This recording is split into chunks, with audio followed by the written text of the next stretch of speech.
Magyar nótát dalolt a dajka felettem. Magyarul tanított anyám imádkozni és szeretni téged, gyönyörű szép hazám. Lerajzolt a képet a fűrendzegetőbe, beírt a nevelet a lelkem mélyében. Áldja meg az Isten a keze vonását, áldja meg magyarok hazája. Széles a világnak fénye gazdasága, állam csábít innen, aki magyar nem tud sehol boldog lenni, szép Magyarországot nem pótolja semmi. Magyarnak születtem, magyar is maradok, a hazáért élek, a kám meg is halok. Ingó bölcsők fáját, magyar föld termette, koporson fáját is magyar föld nevelje.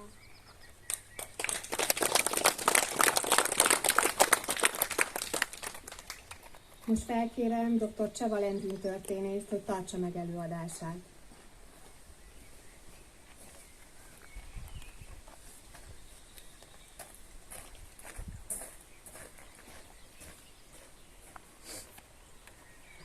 Tisztelt Hölgyeim és Uraim!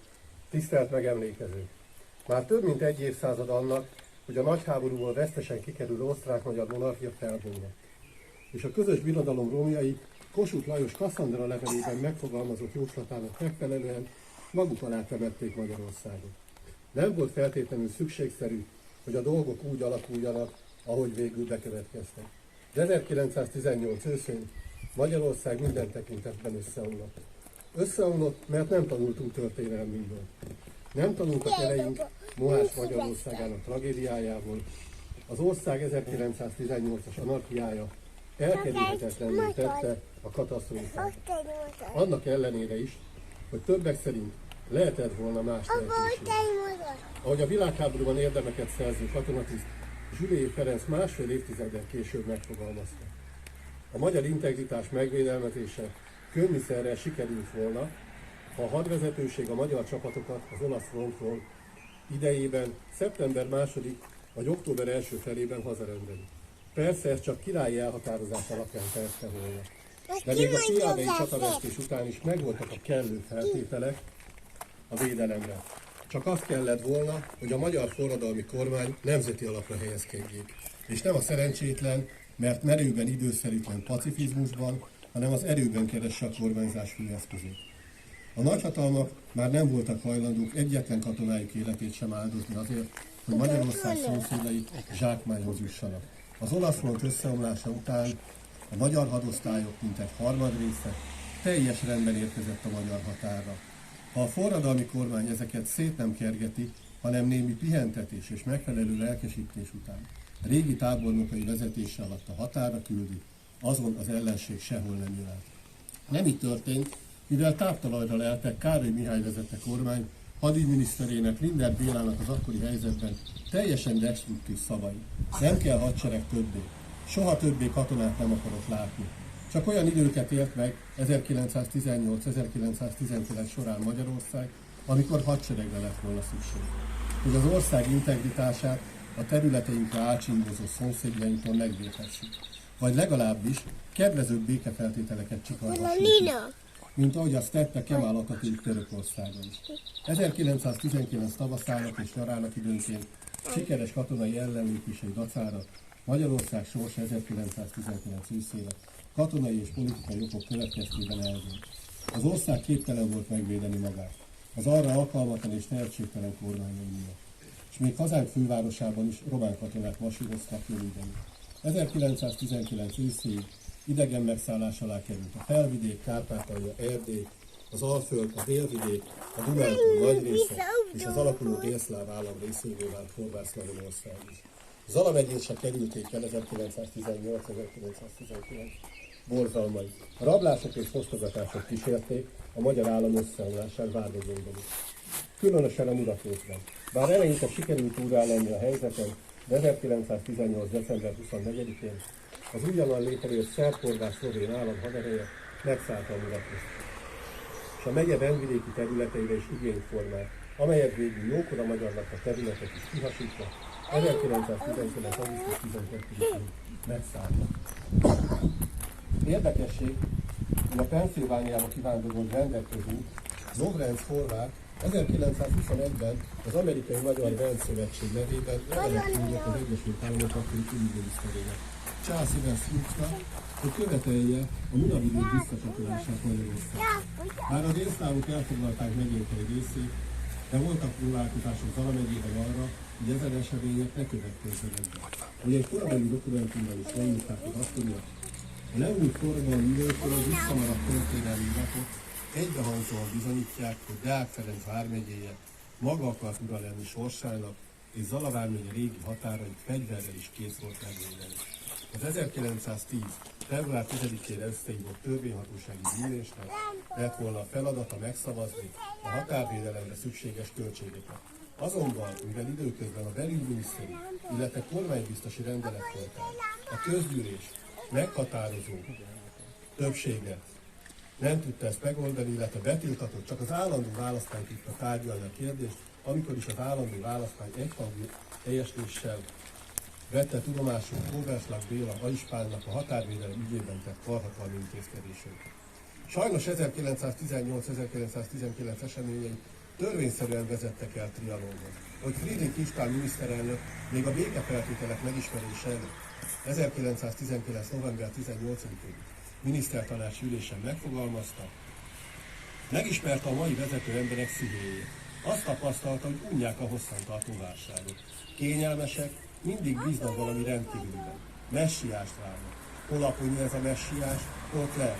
Hol a román trónörökös, hol valamely angol herceg, mindig valamely idegen tényezőben, valamely váratlan segítségben bíznak. 1918 őszétől, a hódis fogtak, akkor alakulhatott volna másképp. De amit béke címszólat hazánk kapott, abban nem volt köszönet, hiszen Magyarország területének több mint kétharmadát és lakosságának 60%-át több millió magyarral egyetemben, akik a wilsoni elvet elvonatkozhattak, elcsatolták a magyar királyságtól a trianoni békediktátumban.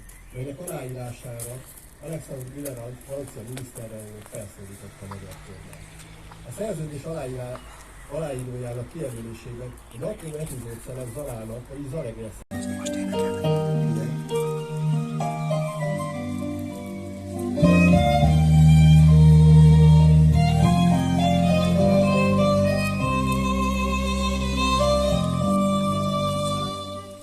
áldott-e föld, és áldott-e szó, édes hazám.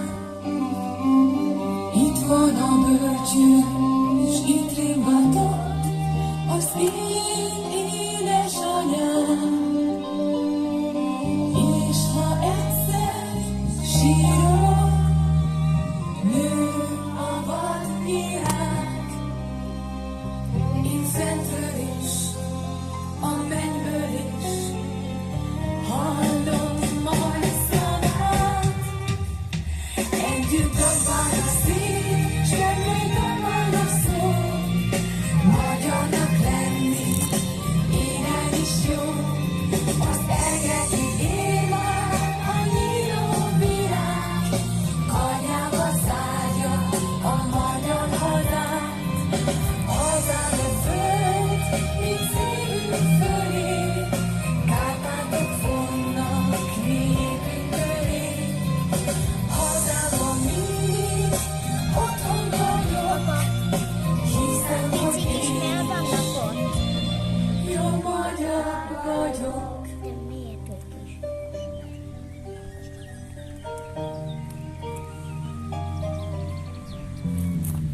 Mint sírból támadt ősi erő, olyan vagy hazám. Messze sodort, bolyongó kő, tenger szort viharán. Nagy hegyeknek öléből nyílik a vadvirág. Én lentről is, a mélyből is hallom majd szavát. Együtt dobál a szív, s benne dobál a szó. Magyarnak lenni, igenis jó. Az egekig él már a nyíló virág. Karjába zárja a magyar hazát.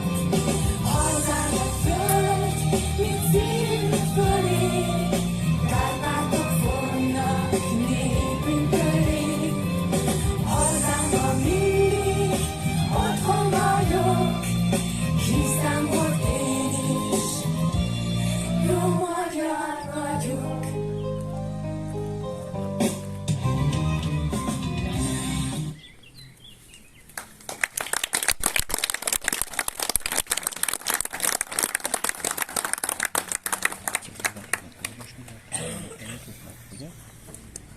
Felkérem Mészáros Zsoltot, Dobróhegy község polgármesterét, és az alai 47. honvéd zászlóalj képviseletében Zsümegi Lászlót, hogy helyezzék el az emlékezés koszorúit a szobornál. Vendégeinket kérem, hogy akik a parkolóban várják meg a koszorúzást. Ezután közösen énekeljük el ősi magyar himnuszunkat, a Boldog Asszony Anyánk éneket. Utána kérem, közösen vonuljunk fel Balázsfára a kettős kereszthez, szintén koszorúzunk, és egy kis vendéglátás is lesz.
szabolni, jó? Figyelj, kapaszkodj a korlátba.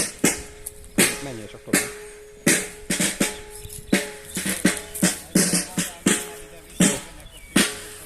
Jó, maradj. Jó? Állj meg.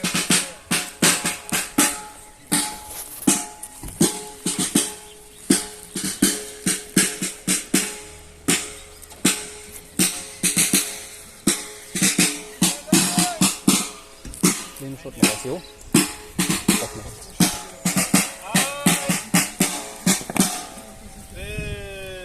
Jobb!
Második sor. Jegy meg.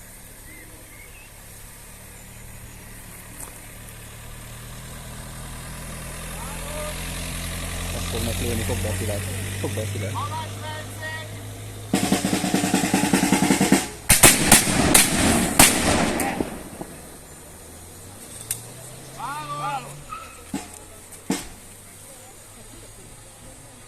Van hozzá golyó?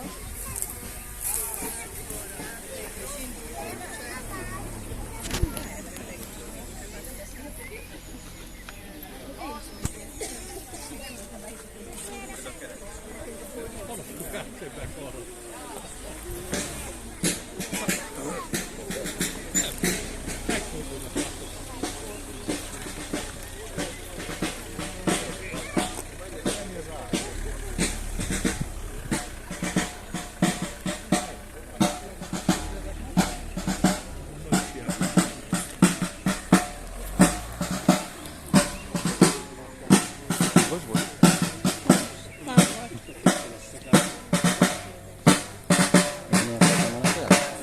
Szépen egyszer lépnek már. Jóra kanyarodj!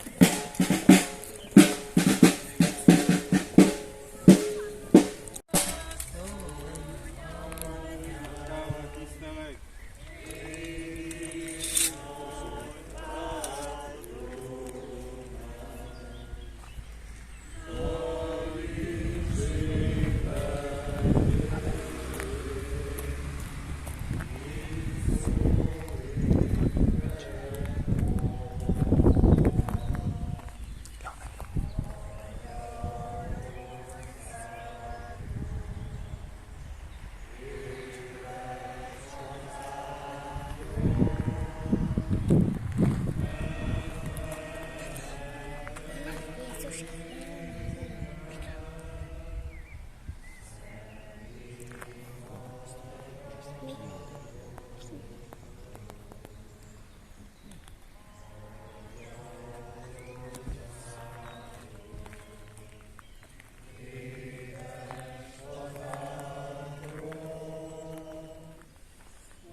Súlyzol! Szerteszi!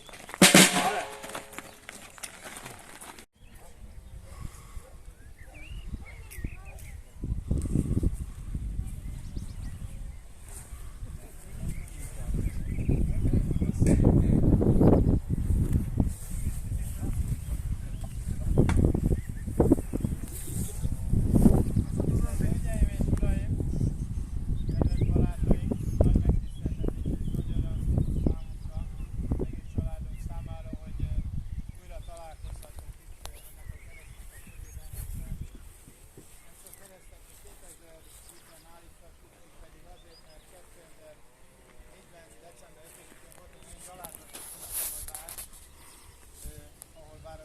többségbe kerültek a részvétel alacsony voltam miatt a népszavazás eredményét, és akkor az anyaország választópolgárai nem szavazták meg azt, hogy a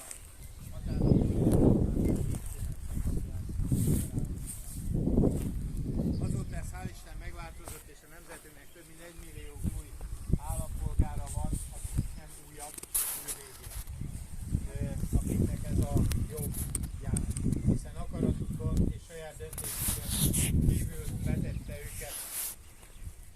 betették őket a gonosz erők más nemzetek karjaiba. Akkor mi a családommal úgy határoztuk, hogy állítunk ide egy keresztet. Ez a kereszt tulajdonképpen egy 3-as dombon van, de az idő dolgozik, úgyhogy majd ezt a 3-as dombot újra ki kell alakítani, hiszen ennyit ült össze a domb, hogy a korona a levegőben van, valamikor ez a domb tetején volt. Bizonyára sokan emlékeznek közületek arra, amikor Jáki Teodósz bencés szerzetes volt gimnáziumi tanárom 3 alkalommal is itt szólt az emberekhez. Ezt a 3 alkalmat egy tűzzomácsképpen meg is örökítettük a kereszt oldalán, mert azok szerintem mindenki számára, akik részesei lehettek ennek az élménynek, hogy hallgathatták Teodósz atyát, egy felejthetetlen élmény. Én szeretném köszönetemet a családom és a Honvéd Egyesületünk nevében is kifejezni Dobronhegyi önkormányzatnak, az új polgármester úrnak és az önkormányzat minden tagjának is, hogy ez a megemlékezés itt a vendéglő parkolójában és itt a Kettős Keresztnél újra elindult, hiszen a Covid alatt, meg itt a különböző okok miatt 1-2 alkalommal maradt. Ugye ez lett is elhangzott, hogy ennek többen voltak gondozói a régi időkben. Szerintem ez egy olyan hagyomány, amit nekünk illendő dolog folytatni, és szeretném elmondani, hogy lenne a parkolóban körülbelül 96-an voltunk, én nekem ez mániám, hogy leszámolom az embereket, és ma a megyei ünnepségen Rédisen 216-an voltak. Tehát akkor szerintem jogosan vagyok büszkék magunkra. És arra, és ez a kapcsolatban nektek szól. És jogosan vagyunk büszkék arra, hogy itt akkor is megemlékezés volt, amikor még nem volt nemzeti összetartozás napja, amikor a Trianon az mint fájúsebb került mindannyiunk által megemlékezésre. És nagyon rangos és neves szónokok is voltak ezeken az megemlékezéseken, többek között azóta már elhúnyt Molnár V. József néplélekkutató is. Én nem szeretném szaporítani a szót, mi honvédek vagyunk, a honvédeknek mániája az, hogy jeles alkalmakkor ők sortüzet lőhessenek, és ezt most meg fogják tenni.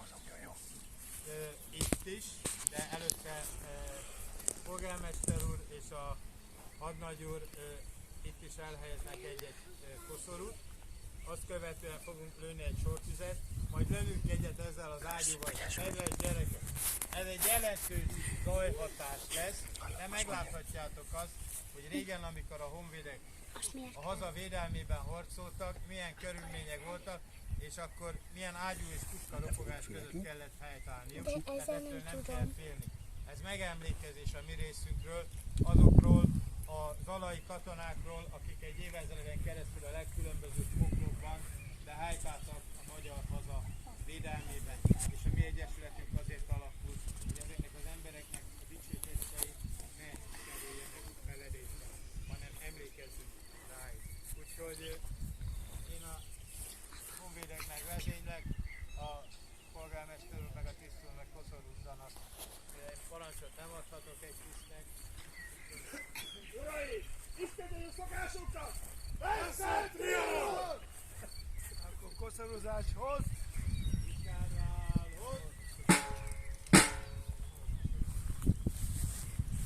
Irkás honvéd, Győrvári honvéd, koszorúzáshoz!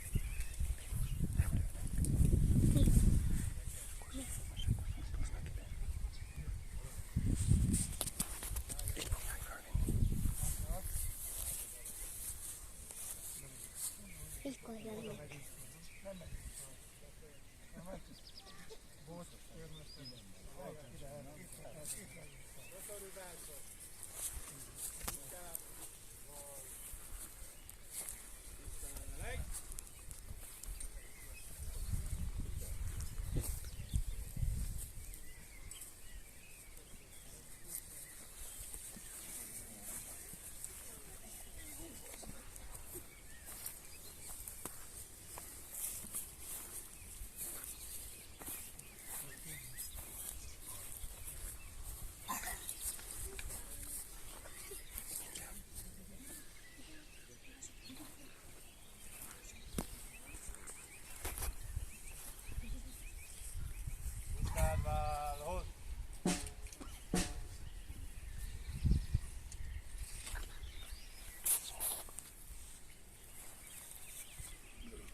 Tüzelésre készülj!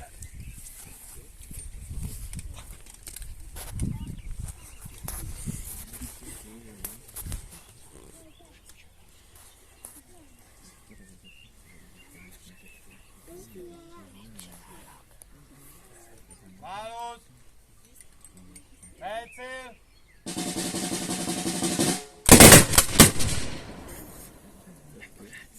Válasz!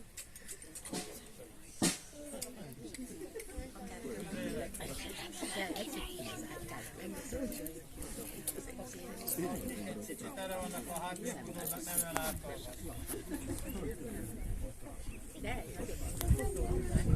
Szóval menjenek meg.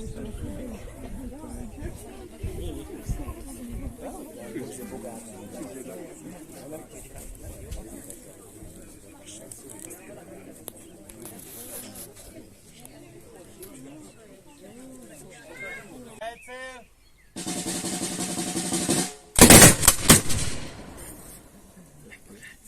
Válasz!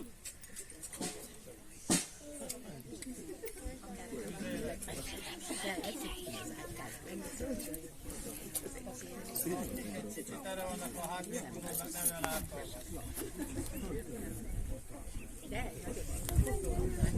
Szóval menjenek meg.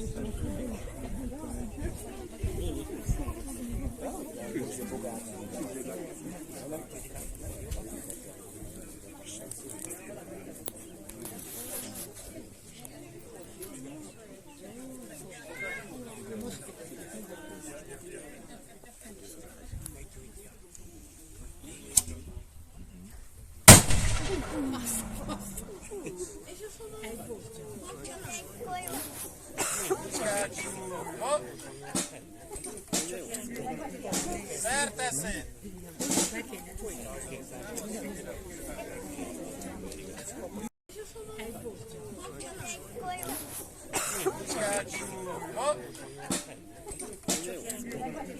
Szerteszéd!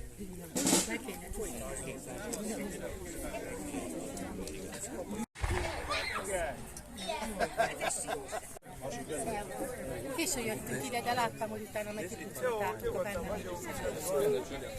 Na jó, nem már láttam. Jó, de én már láttam.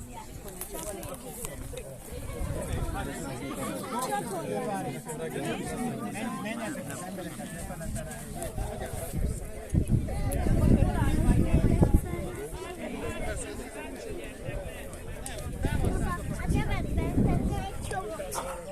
Csodálatos.